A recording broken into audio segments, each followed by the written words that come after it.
Olá, eu amo gravar todos os dias essas minhas reflexões sobre hipocrisia.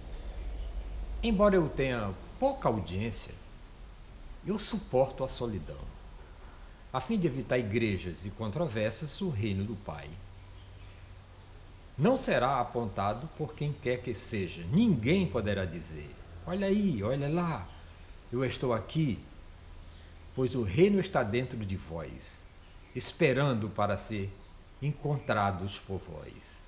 O reino de Deus é, portanto, território desconhecido do eu interior e não pode ser localizado no tempo e no espaço.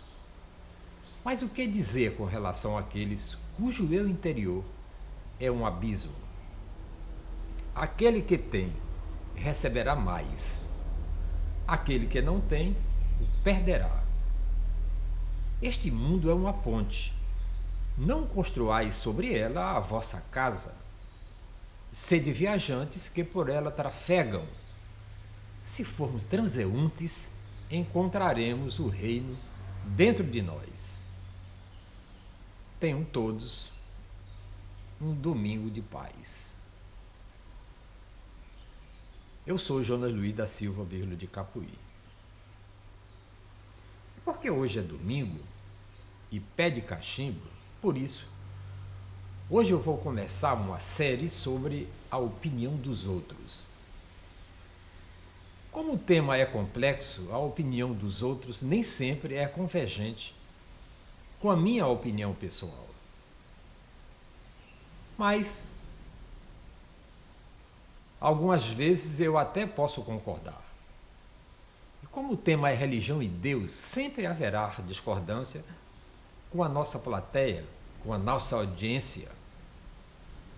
Embora alguns povos acreditem em outros deuses, a nossa civilização ocidental foi moldada na fé de um Deus único, Criador do céu e da terra. Eu, particularmente, sempre fiquei imaginando, e com o livro dos cristãos, o livro sagrado dos cristãos e dos judeus, não pode ter ficado fora da discussão quando pensando com racionalidade como pode Deus ter vindo criar o mundo e não ter planejado a mulher.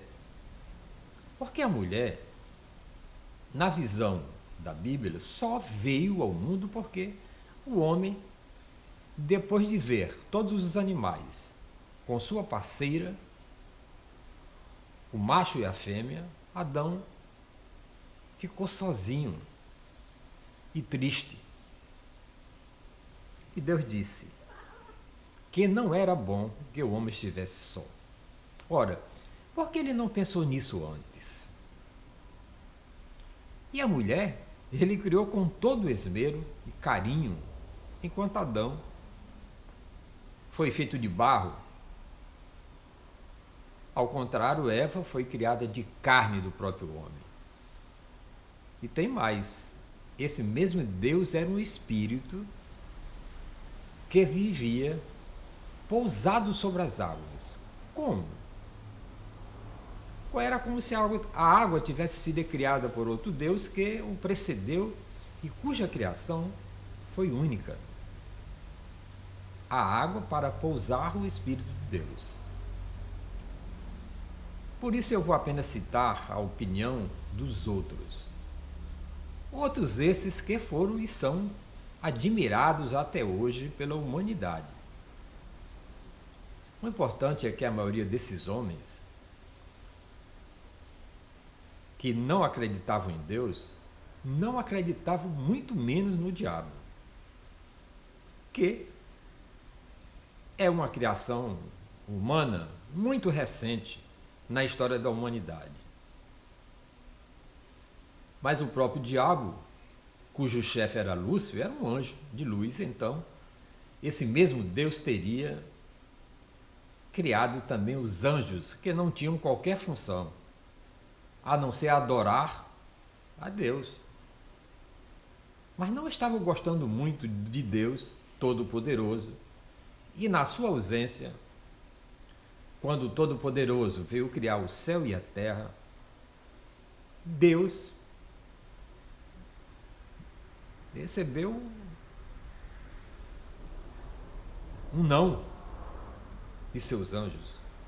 E só ficou sabendo dessa revolta dos anjos quando ele voltou para descansar no 7º dia da criação. Esses argumentos nos deixam pensando: e por que Deus criou primeiros os dinossauros? E somente quando esses foram extintos é que Deus resolveu criar o humano. Também seria bem difícil viver com dinossauros em nosso quintal. Eu concordo. Feito essa introdução, enquanto vocês acordam, porque eu vou começar esta transmissão ao vivo e vamos falar da opinião dos outros. Eu gostaria de começar falando que Deus gostava de mandar seus anjos para a terra a fim de cumprir suas ordens, quando ele não estava gostando de atitudes humanas. E quando o Todo-Poderoso resolveu acabar com Sodoma e Gomorra, mandou 2 anjos à casa de Lote. Vocês lembram daquela pintura de Caravaggio, Lote e suas filhas? Uma pintura óleo em tela?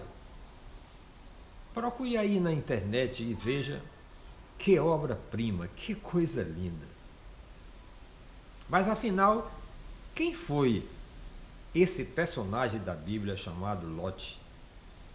E qual a importância dele e suas filhas? Para quem não sabe,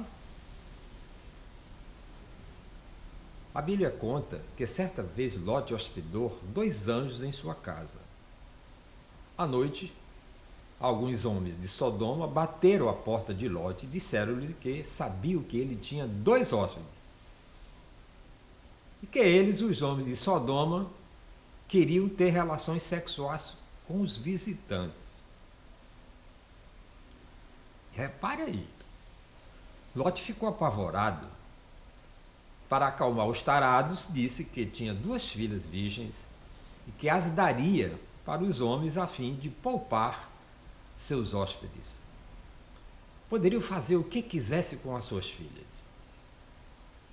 Os homens de Sodoma não aceitaram a proposta, porque eles queriam mesmo era fazer sexo com os homens.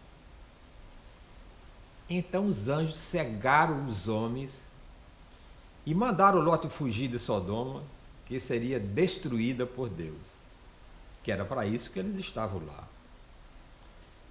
Depois que fugiram de Sodoma, as filhas de Lote embebedaram o pai com vinho e tiveram relações sexuais com ele, a fim de preservar sua raça.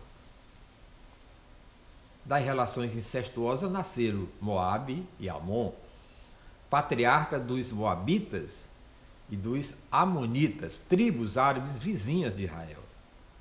E assim caminhou a humanidade com essa besteira de que só tinha continuidade a família que tivesse um cabra macho. Uma burrice que durou séculos. Então, meus amigos e minhas amigas, assim como o profeta, eu recomendo, sabe o quê? Eu recomendo amar um ao outro, mas que não façamos do amor um grilhão. Que haja antes um mar ondulado entre as praias de nossas almas. Que se encha a taça um do outro, mas não devemos beber da mesma taça. Que devemos dar o nosso pão um ao outro, mas não devemos comer do mesmo pedaço. Que devemos cantar e dançar juntos e sermos alegres, como nos ensinou Platão. Mas deixar cada um de nós ficar um pouco sozinho, porque assim como as cordas da lira são separadas e, no entanto, vibram da mesma harmonia, as colunas do templo erguem-se separadamente. E o carvalho e o cipreste não crescem à sombra um do outro. É o que eu recomendo para todos vocês nesse momento, nessas minhas primeiras reflexões sobre hipoquência.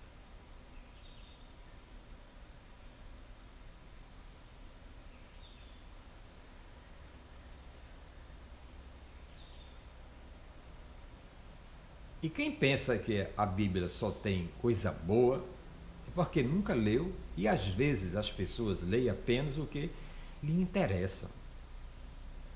Mas para quem gosta da história de horror, a Bíblia é um prato cheio, escondido no meio de milhares de versículos.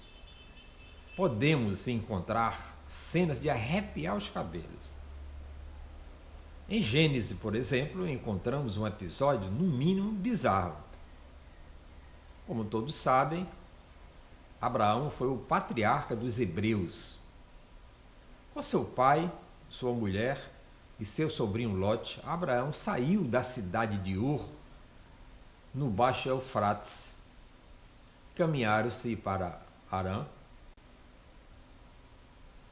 nas cabeceiras do mesmo rio, uma cidade santa dedicada ao culto de Sim, o deus Lua, o mais importante do panteão sumeriano. Depois, Lote se separou de Abraão e foi morar em Sodoma, a cidade do pecado. E foi que aconteceu aquele episódio que me referi, e quando Lote hospedou 2 anjos em sua casa. À noite, apenas para lembrar,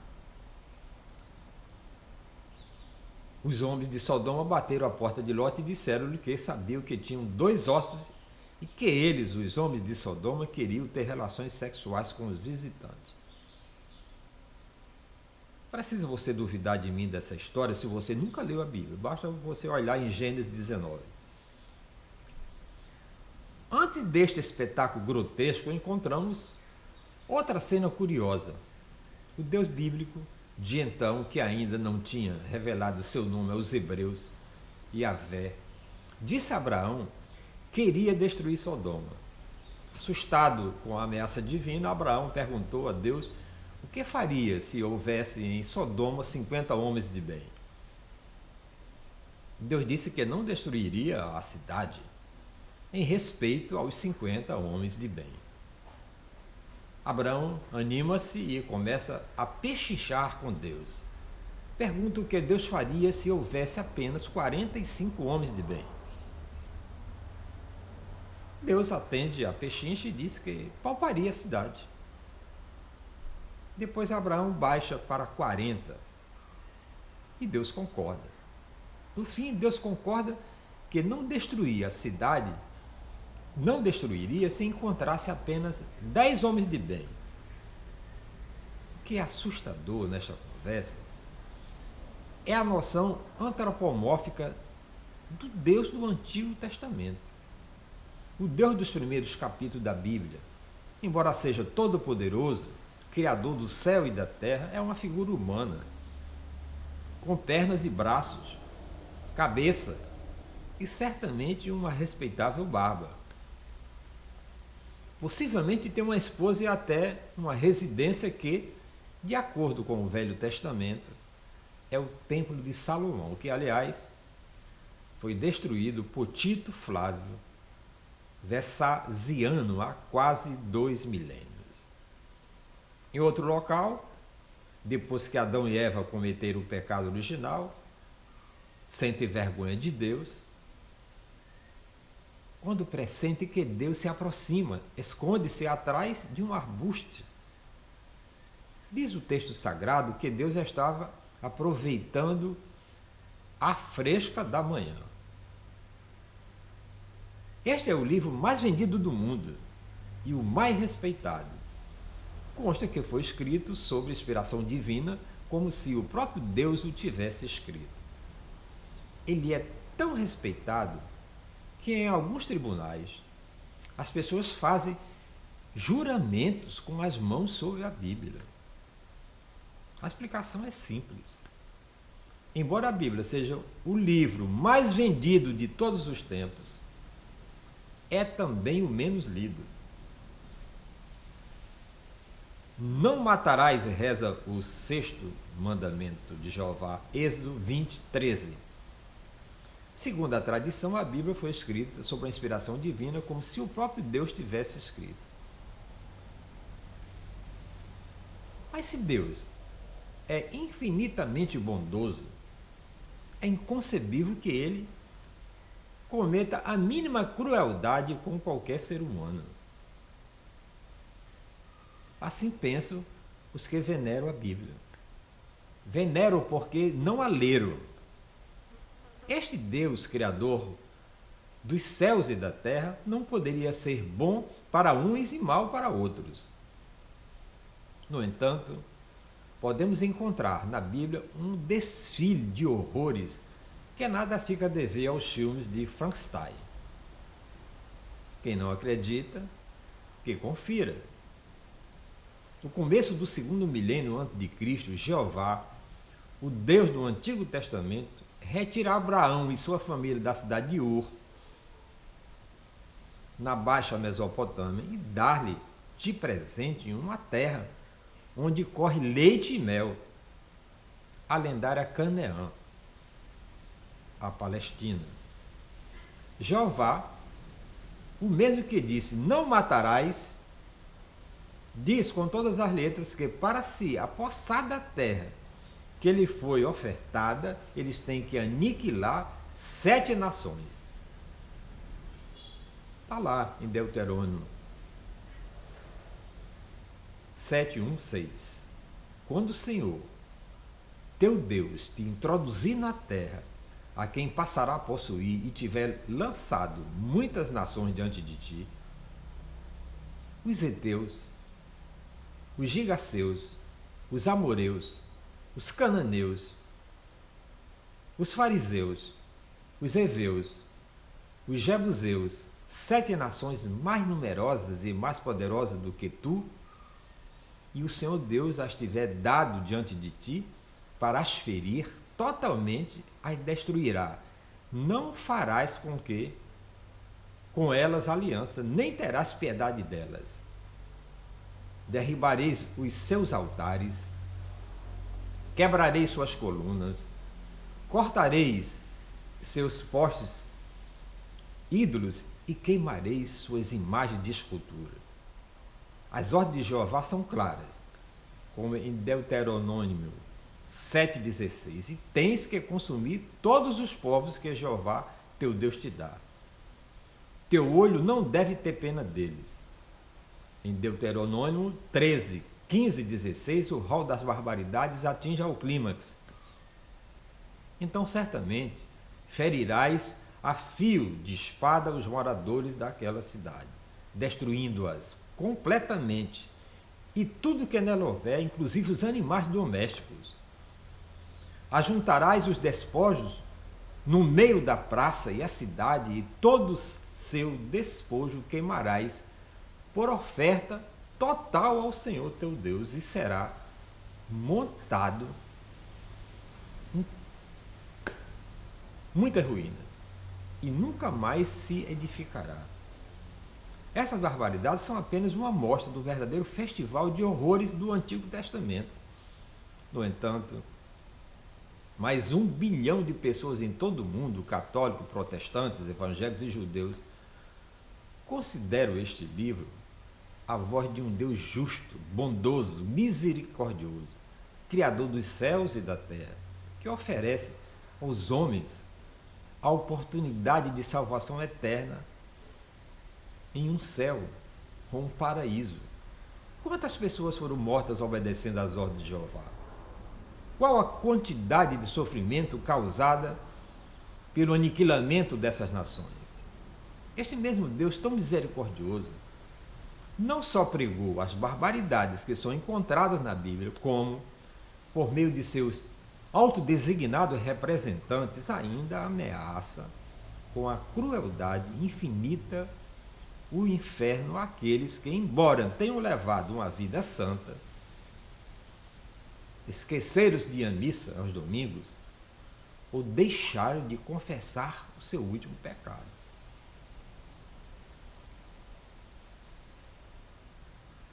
Para finalizar essa transmissão ao vivo hoje, porque hoje você acordou cedo, mas ainda não voltou da igreja, vamos agora falar um pouco da opinião dos outros, sem nenhuma palavra ou comentários meus. Émile Cioran,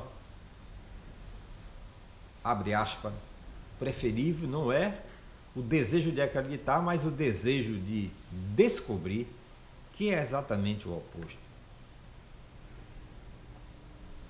Bertrand Russell, abre aspas, estive morto por bilhões e bilhões de anos antes de meu nascimento.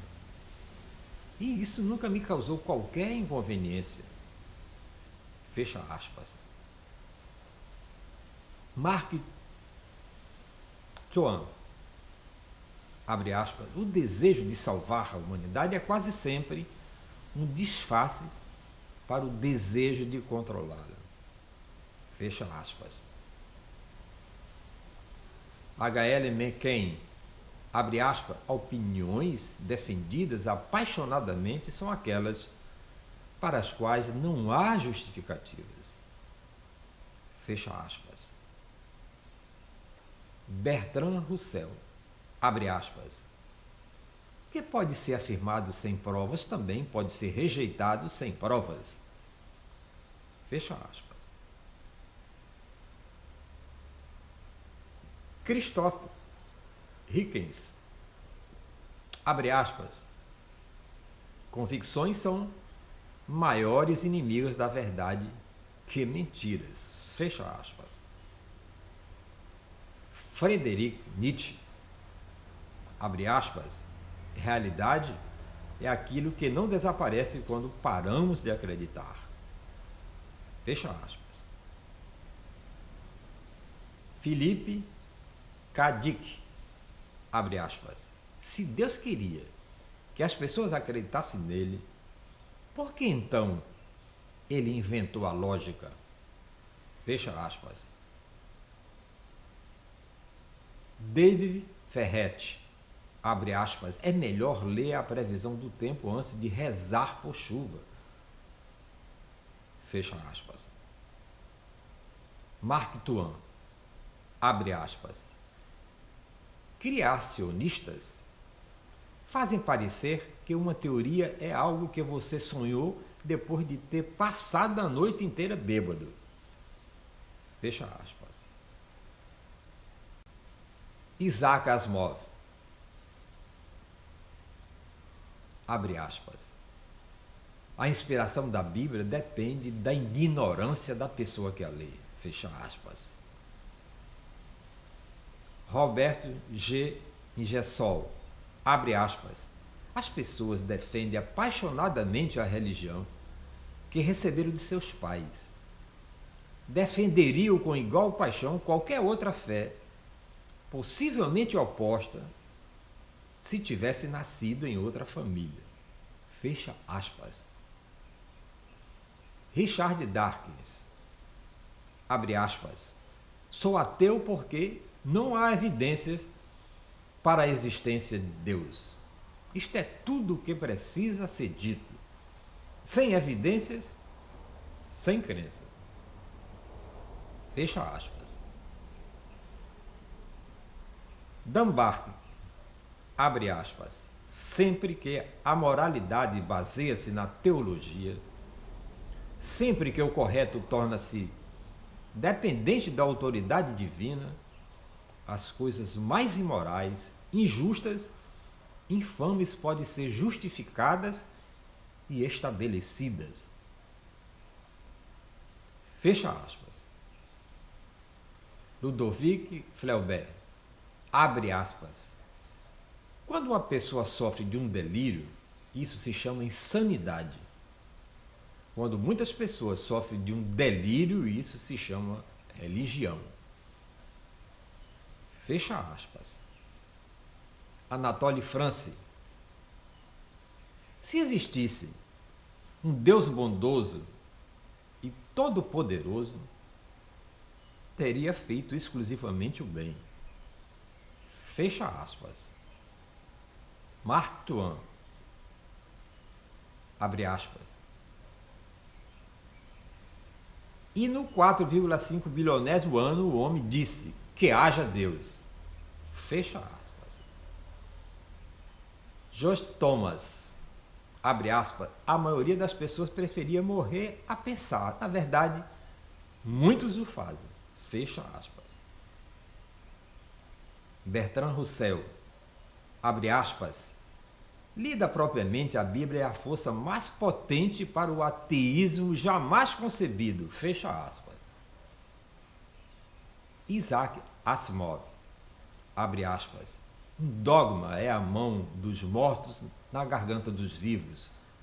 Fecha aspas.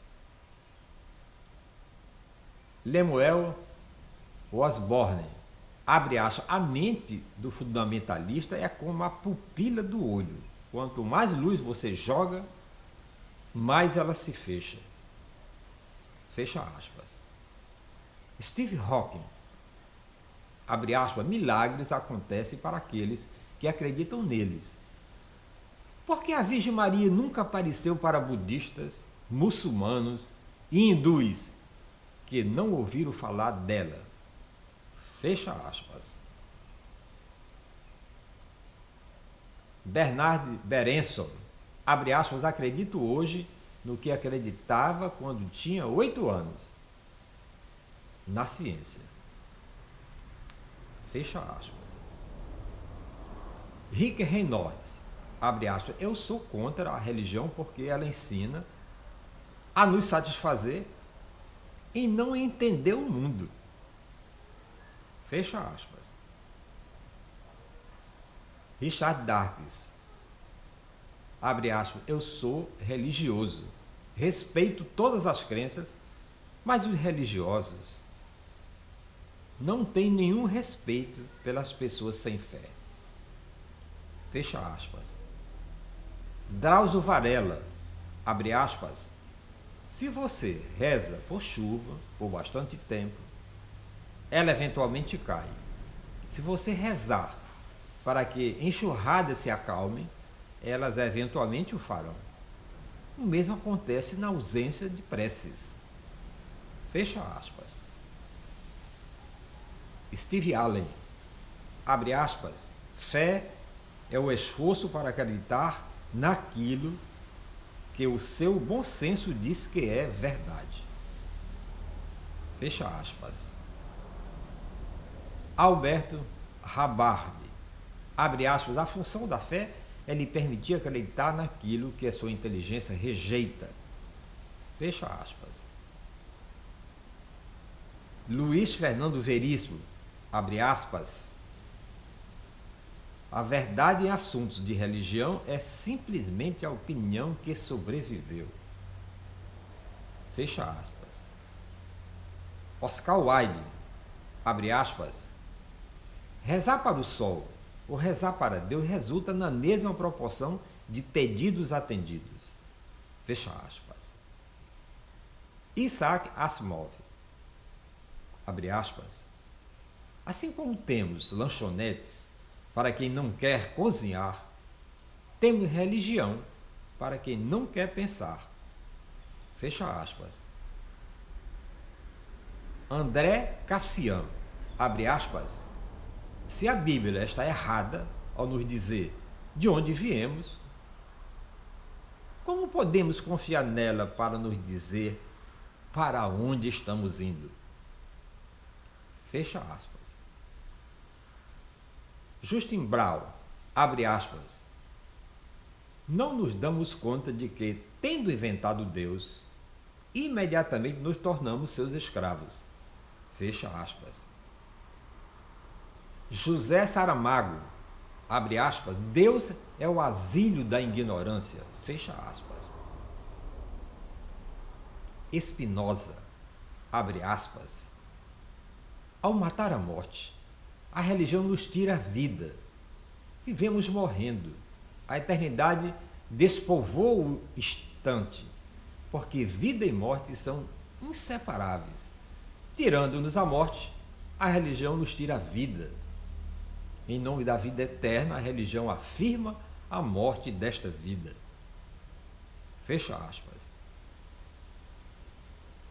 Eu não deveria dar a minha opinião sobre este assunto, mas eu não resisto. O meu pensamento muitas vezes trabalha silenciosamente, com a mesma doçura numa máquina untada que se move sem fazer barulho. Pela manhã eu amo as árvores e gosto de caminhar pelas curvas do Jardim do Éden. Gosto de sentir a poesia do canto das aves, que é a maneira figurada de se viver. Não importa se isso é uma ideia obscura para mim. A ideia se basta por si só. Assim eu me preocupo é que se 7 bilhões de pessoas acreditam em uma coisa estúpida, essa coisa continua sendo estúpida. Eu não acredito na fé pregada por homens que só leram um livro e por ele roubam, enganam, matam, estupram e mentem. Eu sou o Jonas Luiz da Silva, de Capuí. Deixa aqui o seu comentário. Eu me considero um dos homens mais inteligentes, vivos do planeta Terra. É a minha opinião sobre mim mesmo. Mas eu lhe garanto, eu asseguro a você, que eu sou incapaz de abrir, de desatar o nó de um saco de pão. Eu não consigo desatar o nó. Um saco de plástico eu não consigo fazer. Eu tenho que rasgar, porque eu sou incapaz de fazer. Já tentei de várias maneiras, com muita paciência, desatar um simples nó e não consigo fazê-lo. E eu continuo me considerando um dos homens mais inteligentes vivos do planeta Terra. Se eu não me considerar, quem é que vai fazê-lo? Louco eu sou. Eu sou o Jonas Luiz da Silva de Capuí. E muito obrigado por você me acompanhar aqui, direto do Jardim do Éden, nesta conversa diária, pelo restante dos 50 anos de minha vida.